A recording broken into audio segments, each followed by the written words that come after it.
Jeff, turn me up a little bit, okay? Just a little, thank you.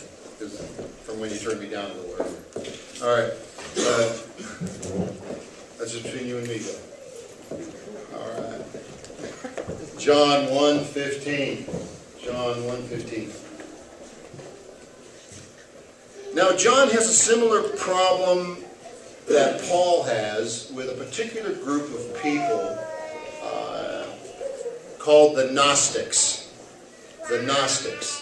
John has the Gnostics were, and to be truthful, eventually the church created a different kind of Gnosticism. Gnosticism means this.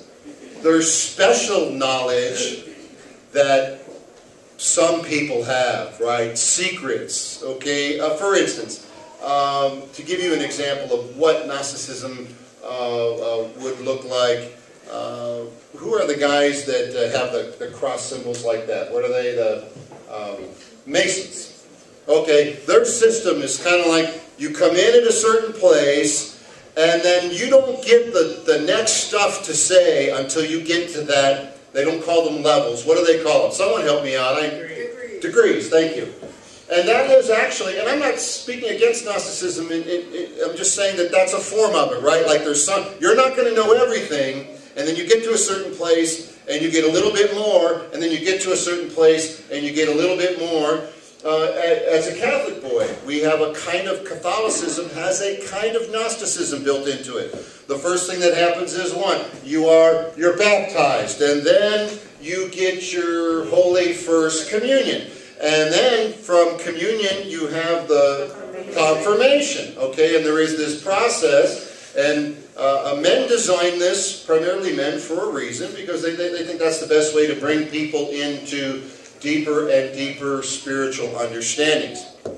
So, what John is trying to teach, one of the very simple things, is that having a relationship with the living God is actually not very complicated at all. It is as complicated as your next breath. Everybody take a breath. That's how complicated it is. But now, you got to know that men don't like simple stuff. It is the nature of people to complicate things. Is it not your nature? Is it not our nature to take a very, very simple thing, like a relationship? It is not our nature to take something very, very simple and to complicate it, to add layers upon it. And sometimes we complicate things because we want to protect them. You know, the church, when the Puritans came over to America, one of the reasons they did was in order to join the Church of England, you came to the point where you actually had to take a test. You see, you had to know a certain amount of information. So what happened was the people that were left out of the church were who? The uneducated, the people that struggled with learning so that they could pass the test.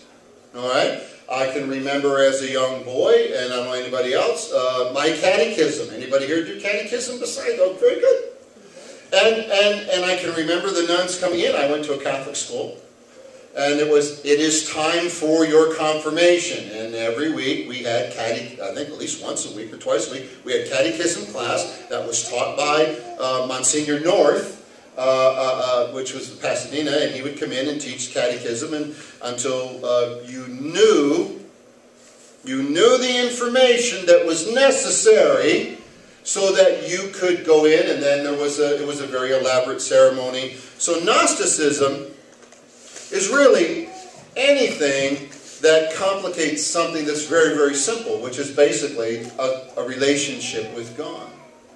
Christ is not hard to find, but, you know, at the death of Christ, the curtain in the temple was rent, torn, from the top to the bottom, so that man had access. In the Holy of Holies there was a thick curtain. The curtain was always closed. On the other side was the presence of God, the tabernacle where God dwelled.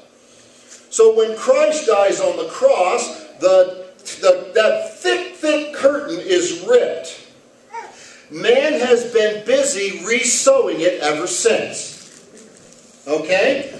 And we re-sew it in many, many different ways. And so the early church, I'd say after all the apostles died, proceeded very, very quickly to re-sew the curtain. And to reinstitute all the forms of religion and further distancing people away from an actual simple relationship with the living God, which is not complicated at all, which any of you can have at any moment that you choose. God is not far away. God is in all, and eventually will be all in all. Amen? Yes, Jeff? Amen, Jeff? Amen. Sucking on a cough drop. Jesus testified concerning him.